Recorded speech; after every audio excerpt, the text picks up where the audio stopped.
தென்னாடுடைய சிவனை போற்றி, எந்நாட்டவருக்கும் இறைவா போற்றி. அனைவருக்கும் வணக்கம். கன்னி ராசிக்குண்டான ஜனவரி மாத பலன்களை பற்றி பார்க்கலாம். பொதுவாக பார்த்துட்டிங்கன்னா கன்னி ராசிக்கு உங்கள் ராசிக்குள்ளேயே கேது இருக்கார்.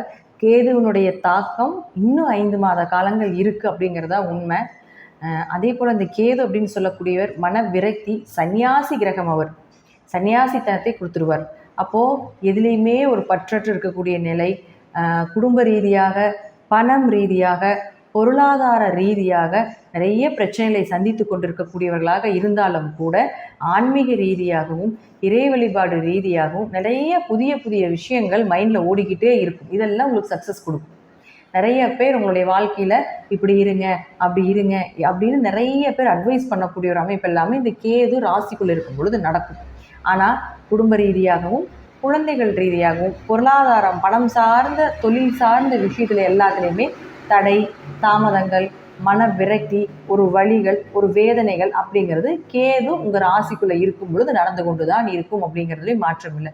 இன்னும் ஒரு 5 மாத காலங்கள் மட்டுமே, மே மாதம் வரைக்கும் தான். அந்த மே மாதம் வரைக்கும் இந்த கேதுனுடைய தாக்கம் அப்படிங்கிறது அதிகம்தான். நிறைய பேருடைய வாய்ஸ் என்னவாக இருக்கும், அது வரைக்கும் நாங்கள் இருக்கணுமே, அது வரைக்கும் எங்களை ரொம்ப இது பண்ணுது, பாடாப்படுது அப்படிங்கிற விஷயங்கள் நிறையா உங்களுக்கு இருக்கும். ஆனால் இருப்பினும் இதை தவிர்க்க முடியாது. அங்கே இருந்து உங்களுடைய கர்ம வினைக்கு உண்டானபடி கேது அந்த விஷயங்களை உங்களுக்கு செய்து கொடுப்பார் அப்படிங்கிறது தான் உண்மை. அடுத்தது உங்களை இயக்கக்கூடியதும் உங்களோட தொடர்பு, அதாவது எப்படின்ட்டுனா உங்களை நீங்கள் என்ன பண்ணணும், என்ன செய்யணும், உங்களுடைய மதிப்பு, உங்களுடைய மரியாதை, உங்களுடைய தொழில், உங்களுடைய கர்மா, உங்களுடைய ஜீவனம், இதெல்லாமே சொல்லக்கூடிய கிரகம் எதுன்னா புதன் தான். இந்த புதன் 3ஆம் வீட்டில் 4ஆம் தேதி வரைக்கும் இருக்கார். அதுக்கு மேலே பாருங்கள் 4ஆம் வீட்டுக்கு வந்துடுறார். பொதுவாக 10ஆம் அதிபதி, லக்னாதிபதி, ராசியதிபதி, கேந்திராதிபதிகள்னு சொல்லுவோம். இவங்க 2 பேரும் கேந்திர ஸ்தானத்தில் இருப்பது ஒரு யோகம். கேந்திராதிபதி கேந்திர ஸ்தானத்தில் இருந்தால் பண வரவு, அதே போல் 4ஆம் இடங்கிறது வீடு, மனை, சொத்து சுகங்கள், வண்டி வாகன யோகங்கள், தொழிலில் ஒரு வளர்ச்சி ஏற்படுறது. ரொம்ப தொழில் டல்லாக இருந்தாலும் கூட இந்த மாதத்தில் கொஞ்சம் தொழில் டெவலப்மெண்ட் அப்படிங்கிறது கொஞ்சம் இருக்கணும். அதே போல் ஏதாவது வீடு, பழைய வீடு விற்றுட்டு புது வீடு வாங்குறதுக்கு உண்டான ஒரு விஷயங்கள் நடக்கலாம். அல்லது ஏதாவது வண்டிகள் ஏதாவது ரிப்பேர் ஆகலாம், அல்லது அதுக்கு ஏதாவது செலவுகள் செய்ய வேண்டிய ஒரு சூழ்நிலைகளோ இதெல்லாமே ஏற்படும். 4ஆம் இடங்கிறது தாய் ஸ்தானமாக இருக்கிறதுனால தாயிடம் உதவிகள் கேட்கும் பொழுது தாய்க்கும் உங்களுக்கும் இருக்கக்கூடிய உறவுகள், பந்தங்கள் இதெல்லாமே கொஞ்சம் நல்லபடியாக இருக்கிறதுக்கு உண்டான வாய்ப்புகள் நிச்சயமாக ஏற்படுத்தி கொடுப்பார் அப்படிங்கிறது முற்றிலும் உண்மை.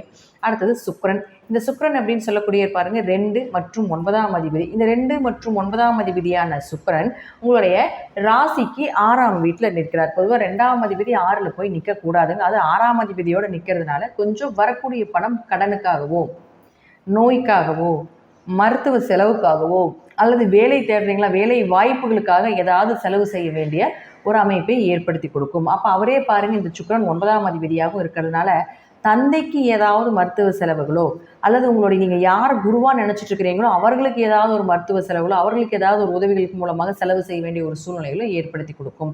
9ஆம் இடம் அப்படிங்கிறது உங்களுக்கு மிகப்பெரிய ஒரு புண்ணியஸ்தானமாக இருந்தாலும் கூட அது 6ஆம் இடத்துல மறையும் பொழுது கொஞ்சம் இது ரீதியாக இது பூர்வீக சொத்தை பற்றி பேசாமல் இருக்கிறது, அப்பா கிட்ட வரக்கூடிய ஏதாவது ஒரு பண வரவோ, ஒரு சொத்துக்கள் சார்ந்த விஷயங்களோ, அவர்கிட்ட ஏதாவது ஒரு மூவ் பண்ண வேண்டிய விஷயமாக இருந்தால் இந்த மாதம் இதை தவிர்த்து கொள்வது என்பது ஒரு சிறப்பான விஷயமாக இருக்கும். இருப்பினும் சனி, சுக்கிரன் ஓரளவுக்கு பண வரவு, அந்த கடனை அடைப்பதற்காகவோ, நோய்க்காக ஓடுறீங்களோ, ஏதாவது ஒரு வழிவகைக்காக இந்த சனி சுக்கிரன் சேர்க்கை அப்படிங்கிறது உங்களுக்கு ஏதாவது ஒரு வழியில் பண வரவை ஏற்படுத்தி கொடுக்கக்கூடிய ஒரு கிரக சேர்க்கைகள். இயற்கையாகவே சனியும் சுக்கிரனும் ஒரு ஜாதகத்தில் சேர்ந்து இருந்ததுன்னா பண வரவு வரும் அப்படிங்கிறத நம்ம சொல்லுவோம். இது போல் நிறைய கிரக சேர்க்கைகள் இருக்குது ஜாதகத்தில். அப்போது இப்போ சனியும் சூரியனும் சேர்ந்து 6ஆம் இடத்துல இருக்கிறதுனால அவர் 2ஆம் அதிபதியும் ஆகிறதுனால பண வரவும் உண்டு, அதற்கு ஈக்குவலாக செலவும் உண்டு, அதற்கு ஈக்குவலாக ஏதாவது ஒரு தேவையில்லாத உங்களுக்கு ஒரு மருத்துவ செலவுகளோ, மருந்துகள் வாங்குறதுக்குண்டானதோ, அல்லது வேலைகளுக்கு ஏதாவது செலவு செய்ய வேண்டிய ஒரு சூழ்நிலைகளோ, ஒரு வேலை மாற்றம் செய்வதற்குண்டான வாய்ப்புகளையோ நிச்சயமாக ஏற்படுத்தி கொடுப்பார். இப்போ 9ஆம் இடங்கிறது பார்த்துட்டிங்கன்னா உயர்கல்வி, வெளிநாடு சம்மந்தப்பட்டது, 2ஆம் திருமணம் சம்மந்தப்பட்டதெல்லாம் 9ஆம் இடம் தான். அப்போது அந்த அதிபதி 6ஆம் வீட்டில் இருக்கும் பொழுது இது சார்ந்தது ஏதாவது பண்ணும் பொழுது, இப்போ வெளிநாட்டுக்கு போகிறீங்க அப்படின்னா தாராளமாக மூவ் பண்ணலாம். வெளிநாட்டில் வேலைக்கு தேடுறீங்கன்னா தாராளமாக இந்த காலகட்டங்களை பயன்படுத்தி கொள்ளலாம். அப்போ இதெல்லாம் அந்த டைமில் அதுவே உங்களுக்கு தானே அந்த விஷயங்கள் வரும். அப்போ அதை மூவ் பண்ணும்பொழுது உங்களுக்கு வேலை வாய்ப்புகள் கிடைக்கும். அதே போல் 9ஆம் அதிபதி 6ஆம் இடத்துல இருக்கும்பொழுது இந்த டைம் 2ஆம் திருமண அமைப்புகளுக்கெல்லாம் பார்க்கக்கூடாது. அப்போது நீங்கள் எதிர்பார்க்காத, தேவையில்லாதது, உங்கள் மனசுக்கு பிடிக்காத மாதிரி வரன் அமையிறது இதெல்லாமே ஏற்படுத்தி கொடுத்து விடுவார். அடுத்தது செவ்வாய். இந்த செவ்வாய் அப்படின்னு சொல்லக்கூடிய பாருங்க ராசிக்கு 11ஆம் வீட்டில் நிற்கிறார். அடுத்தது பாருங்க 21ஆம் தேதிக்கு மேலே 10க்கு போகிறார். அப்போது செவ்வாய் 3 மற்றும் 8ஆம் அதிபதியானவர் 11இல் நீசம் பெற்று வக்ரம் பெறும்பொழுது திடீர் வருமானம், திடீர் வளர்ச்சி, திடீர் பண வரவு இதெல்லாமே ஓரளவுக்கு எதிர்பார்த்ததை விட நல்ல லாபத்தை கொடுக்கக்கூடிய ஒரு அமைப்பு இதெல்லாமே ஏற்படுத்தி கொடுப்பார். அடுத்து அவர் 10ஆம் வீட்டுக்கு போகும்பொழுது மேலே போகிறார். இதாவது 11ஆம் வீட்டிலேருந்து மறுபடியும் 10ஆம் வீட்டுக்கு 21ஆம் தேதிக்கு மேலே போகிறதுனால தொழில் ரீதியாக ஏதாவது மூவ் பண்ணுறதா இருக்கிறீங்க, ஒரு இடத்துலேருந்து இன்னொரு இடமாற்றம் பண்ணலான்ட்டு இருக்கீங்கன்னா 21ஆம் தேதிக்கு மேலே மூவ் பண்ணிங்கன்னா அது உங்களுக்கு சக்ஸஸ் கொடுக்கக்கூடிய ஒரு அமைப்பை நிச்சயமாக ஏற்படுத்தி கொடுக்கும். ஏன்னா உங்களுக்கு செவ்வாய் அப்படின்னு சொல்லக்கூடிய 8 குடையவர் 11க்கு போகும்பொழுது ஷேர் மார்க்கெட் யோகம்னு சொல்கிறோம். ஏன்னா 3ஆம் இடம் தான் யூடியூப், ஷேர் மார்க்கெட், MLM, சீட்டு இதெல்லாமே தொடர்பு வரும். 8, 3, 5, 7, 2, 11 இது போல் சில விஷயங்கள் வந்து ஷேர் மார்க்கெட் யோகத்துக்கு நம்ம எடுத்துக்குவோம். அப்படி ஒரு 50% பார்த்துட்டிங்கன்னா கன்னிராசிக்கு உழைப்பில்லாமல் வரக்கூடிய பணம் அப்படின்னு நம்ம இதை சொல்கிறதுனால இந்த கன்னிராசிக்காரர்களுக்கு அது இந்த மாதம் ஒரு 21ஆம் தேதிக்கு மேலேயும், அதே போல் உங்களுக்கு வேலை சார்ந்த விஷயங்களுக்கும் 20ஆம் தேதிக்கு மேலேயும் 21ஆம் தேதிக்கு மேலேயும் வருவதற்குண்டான வாய்ப்புகள் உண்டு. திடீர் வருமானம், திடீர் அதிர்ஷ்டங்கள் அதெல்லாமே நிச்சயமாக கன்னிராசிக்கு இந்த மாதம் ஏற்படும். இருப்பினும் வரவும் உண்டு, செலவும் உண்டு, மன சந்தோஷங்களும் உண்டு, மன வேதனைகள் ஈக்குவலாக பாதி இருக்கிறதுக்கு உண்டானது தான் இந்த மாதத்திற்கு உண்டான பலனாக இருக்குது. அடுத்தது உங்களுக்கு குரு பகவான். இந்த குருவை பொறுத்த வரைக்கும் பார்த்துட்டிங்கன்னா உங்கள் ராசிக்கு 9ஆம் இடத்துல போய் ரோகிணி நட்சத்திரத்தில் வக்ரம் பெற்று நின்றுட்டு இருக்கார். அப்போ ரோகிணி யாரும் உங்களுக்கு 11ஆம் அதிபதியா, லாபஸ்தானாதிபதியா, அதாவது சந்திரன் வந்து உங்களுக்கு லாபஸ்தானாதிபதியா. அப்போ வக்ரமாகும் பொழுது ஏதாவது ஒரு லாபங்கள் இழுபறியாகவே இருக்கும். பணம் யாருக்காவது கொடுத்துட்டு வாங்க முடியாமல் சிரமப்பட்டுட்டே இருப்பீங்க.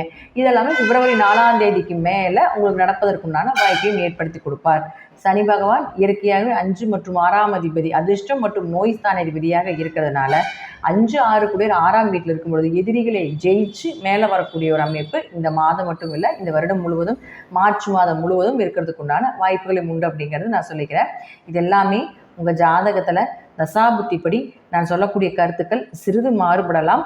நன்றி. மீண்டும் ஒரு நல்ல பதிவில் சந்திக்கலாம். திருச்சிற்றம்பலம், தில்லையம்பலம், ஸ்ரீ நரசிம்மத்துறையிலே சரணம்.